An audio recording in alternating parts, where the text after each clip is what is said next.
सो अगर तुम जेई के लिए प्रिपेयर कर रहे हो तो 3 गलतियां भूल कर भी मत करना। और आज की वीडियो मैं सिर्फ एवरेज स्टूडेंट के लिए बनाने वाला हूं जो जेई की प्रिपरेशन कर रहे हैं। देखो, मैं तुम्हें अपने एक्सपीरियंस से बता रहा हूं, अगर मैं ये 3 गलतियां नहीं करता तो शायद कुछ मेरा बेटर रिजल्ट होता। सो हाँ, आज की वीडियो को चलो स्टार्ट करते हैं। तो इस वीडियो को प्रॉपर रॉ रखेंगे और जो भी मेरे दिमाग में आया जब मैंने अपनी प्रिपरेशन स्टार्ट की थी, जो भी मैंने चीज़ें की थी, तो आज मैं तुम्हें सब कुछ बताने वाला हूँ। So let's start the video. So देखो, ऐसी मिस्टेक्स ना बहुत सारी मिस्टेक्स की थी मैंने, बट जो मेरी 3 सबसे इम्पॉर्टेंट हैं, जो मुझे अब लगता है, रियलाइज़ होता है कि काश मैंने उस टाइम पे मुझे कोई बता देता तो अच्छा होता। इवन दो मुझे भी बताया था, तुम्हें भी बताया होगा कोई ने, बट उस टाइम पे मैं ना दिमाग में ऐसा समझ नहीं आता है कि मैं ये गलतियाँ कर भी रहा हूँ या फिर नहीं कर रहा हूँ। सो उस टाइम तो समझ नहीं आता है, बट जब वो फेज़ निकल जाता है तब तो मैं रियलाइज़ होता है कि हाँ, शायद उस टाइम मैंने ये चीज़ें नहीं करी होती। सो सबसे पहली गलती है जो मैंने की थी, वो की थी टीचर सिलेक्शन में।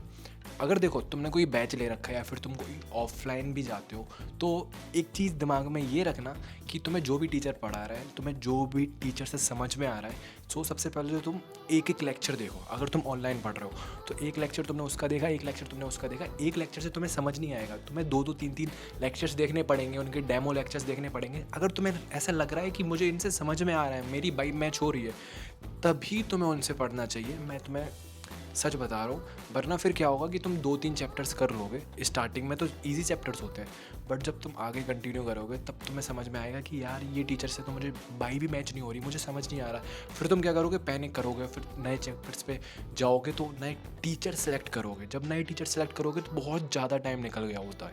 तो मैं तुम्हें अपना बताऊँ, मैं 12th की प्रिपरेशन के टाइम मैं बहुत सारे टीचर्स बदले थे मैंने। इवन केमिस्ट्री में भी, फिजिक्स में भी और मैथ्स तो मैंने लास्ट में बदला था।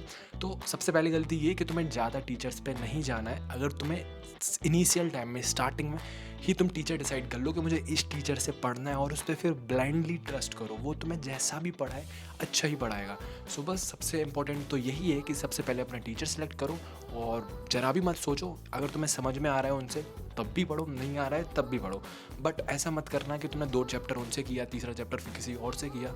अगर तुम्हें ऐसा करना है तो तुम स्टार्टिंग में टाइम ले लो टीचर डिसाइड करने में, वरना तुम्हें बाद में प्रॉब्लम हो सकती है। सो ये मेरी ना सबसे बड़ी मिस्टेक थी जो मुझे आज रियलाइज़ होता है। और मैं ऐसा पहली बार नहीं, ऐसा मैंने 11th में भी किया था, 12th में भी किया था, इवन ड्रॉप ईयर में भी किया था, बट उस टाइम पे हमें रियलाइज़ नहीं होता है। अगर तुम्हें ऐसा अभी रियलाइज़ हो रहा है तो तुम इस पर फोकस कर सकते हो। सेकेंड मिस्टेक जो मैंने की थी, आई थिंक हम में से सब लोग ना इग्नोर कर देते हैं, सब इग्नोर कर देते हैं।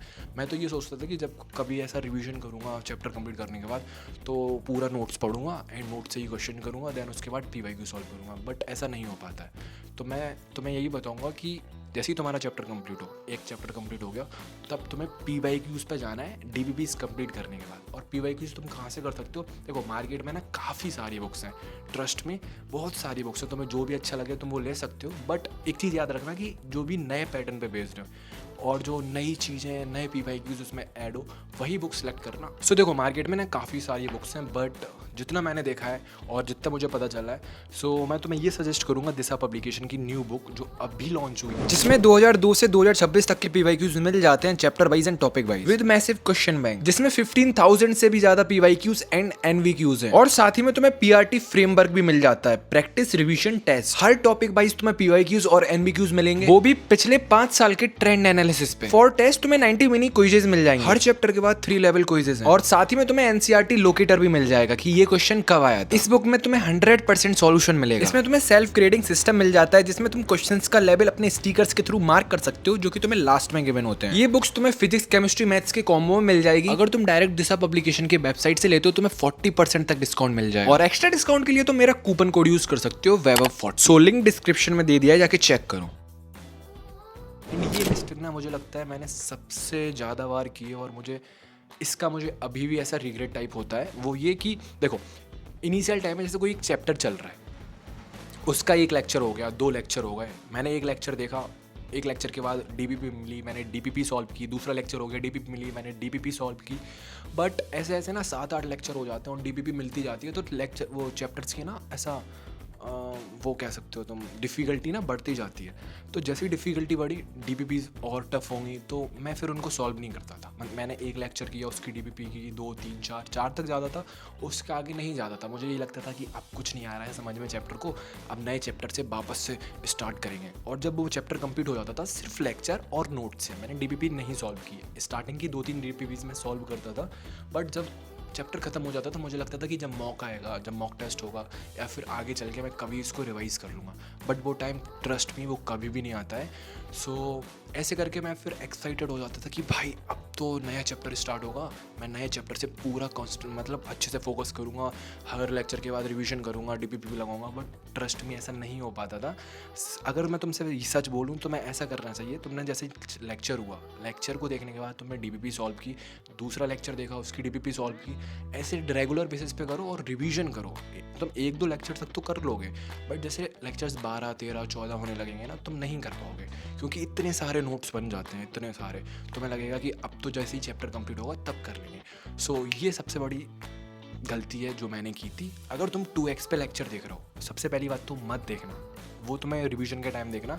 अगर तुम इनिशियल टाइम में 2x पे देख रहे होगे या फिर 1.75 या फिर 1.5 पे भी, तब भी मत देखना। देखो मैं तो यही बोलूँगा कि तुम मैक्स टू मैक्स जितना ट्राई हो पा रहा है तुम लाइव लेक्चर्स देखो। लाइव लेक्चर से ना तुम्हारी कंसिस्टेंसी बनती है। अगर कंसिस्टेंसी बनती है तो तुम चैप्टर्स के मतलब लाइव लेक्चर्स के साथ में तुम नोट्स बना सकते हो, ठीक है। अगर तुमने नोट्स बना लिया लाइव लेक्चर में, तुम्हारा काफ़ी टाइम सेव हो जाएगा। बट अगर तुमने सोचा तुमने क्लास मिस कर दी और फिर तुम जब रिकॉर्डिंग देख रहे हो उसकी, तुम्हारा मन नहीं करेगा देखने का, तुम कहोगे यार कितना बड़ा लेक्चर है, 2 घंटे का लेक्चर है।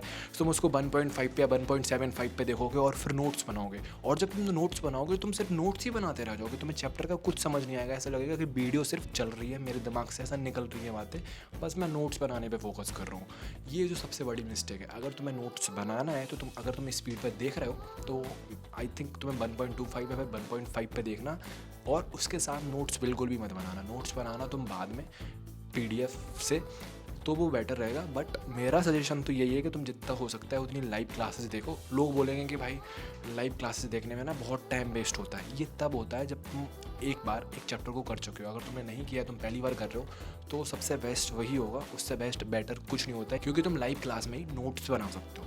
ये सबसे इम्पोर्टेंट। सो जितना हो सकता है उतना ट्राई करो कि बैकलॉग्स ना हो, और नोट्स बनाने का लाइव क्लास में ही बनाओ। अगर तुम्हें बाद में बनाना है तो उसको स्पीड पे देखते हुए मत बनाओ, पहले वीडियो पूरी स्पीड पे देख लो, समझ लो वीडियो को, देन उसके बाद तुम नोट्स बनाओ। और हाँ, ऐसी मैंने बहुत सारी गलतियाँ की थी, अब मैं तुम्हें क्या ही बताऊँगा। ऐसे अगर मैं बोलता रहूँ तो वीडियो ना काफ़ी लंबी हो जाएगी। अगर तुम इसका नेक्स्ट पार्ट चाहते हो, नेक्स्ट वीडियो में बनाऊँ जिसमें मैं और मतलब फिगर आउट करूँ कि मैंने क्या क्या गलत किया था, क्या क्या नहीं किया था, तो उस टॉपिक पे मैं वीडियोज़ बना सकता हूँ। अभी मेरे दिमाग में ना एक नोट्स के ऊपर क्वेश्चन आ रहा है कि मैंने ये नोट्स के टाइम भी गलतियाँ की थी, शॉर्ट नोट्स के टाइम भी किया था, और जो मैं लेक्चर्स देखता था उसमें भी गलतियाँ की थी मैंने। तो अभी ऐसे बहुत सारी गलतियाँ हैं। सो अगर तुम चाहते हो कि मैं एक और वीडियो, सेपरेट वीडियो में 3 या 5 ऐसी गलतियाँ और बताऊँ जो तुम्हारे लिए हेल्पफुल हों, जो कि मैंने गलतियाँ की हैं, आई थिंक मैं मानता हूँ, बट तुम ना करो, वो तुम्हारे लिए बेटर होगा। सो ठीक है, बताना तुम कमेंट्स में ये वीडियो तुम्हें कैसी लगी, और अगर तुम्हें ज़रा भी हेल्प हुई हो इस वीडियो से, so make sure to like and subscribe the channel. जैसे आगे वीडियोस तुम्हें मिलती रहेंगी। Okay, bye.